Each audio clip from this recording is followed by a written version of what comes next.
Nasal snuff warming in your fingertips before you shove it up your nose. Greetings, everybody. From the Dank Basement, I'm Paul Schellbetter. I got a question from Mr. David Stewart as to the how and the why of warming up your nasal snuff before you take it. Well, it's very simple. Let's go with the why first. No, actually, let's go with the how first.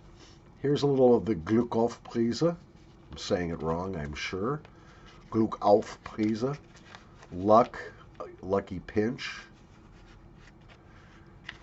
All right, and I'm going to start warming it between my thumb and my forefinger. That is the most common way to warm your nasal snuff. Now, I'll talk about two other methods that you can use as well. Why would you want to do that? Why would you want to warm up the snuff before you take it? Well, it's really simple. You want to get as close to homeostasis. There's your $1,000 word for the day. You want to get to a point where the snuff is closer to your own body temperature. Now, obviously, you're not going to be able, with your thumb and forefinger, raise the temperature of the snuff to 98.6 degrees Fahrenheit or 37.5 degrees Celsius. It's not going to happen. But the closer you can get, the more aroma you'll get out of the snuff. Your nose will be much more able to detect, perceive, and enjoy some aromas that are fairly complex. You know, snuff makers pride themselves on having interesting and intricate recipes. And it would be a shame just to take a cold snuff and stick it up your nose. So I've warmed it a little bit. Let's see if it does make a difference with this Gluckaufprise from Perschel. Ein Prosit.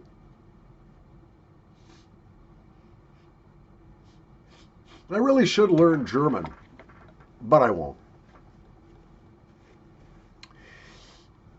Yeah, you see, by warming it, even for those few seconds, I'm getting a much better idea of some of the more subtle herbal characteristics in this, including a little tiny bit of some licorice root. And it has a little bit more of a hay-like scent, which leads me to believe there's a little Virginia in this as well. I would not have known that had I not warmed the pinch.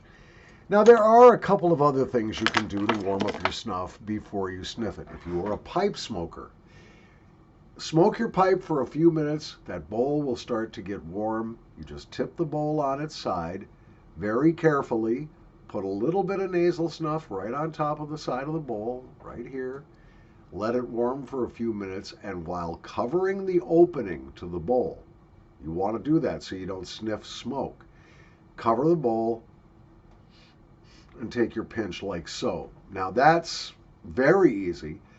If you're not a snuff or a pipe smoker, just a snuff taker, and you still want to warm your pinch using something other than your fingertips, one of the things you can do is if you have an incandescent table lamp or some other source of heat, a sealed electric heater, the top of your coffee maker might be warm enough to warm it a little bit. Something that generates some warmth. Take your metal snuff spoon, fill it up with your pinch of snuff, and very carefully warm it on top of that. Like I use an incandescent light bulb if I want to do that. But don't let it go too long, because you can get to a point where some of the more fragile aromas, the more fragile essential oils will just go to crap if you overheat them. Anyway, that's it, Mr. David Stewart. I hope that answers your questions as to the how and the why of warming your snuff. Now, it is not strictly necessary to do that. If you prefer to take your pinch from a spoon, maybe you'll have a way to warm the spoon a little bit before you dip it into your snuff. That's legitimate as well. Or maybe you'll just have to take it at room temperature. You're not really losing that much by doing so, but warming the pinch can give you just a little more.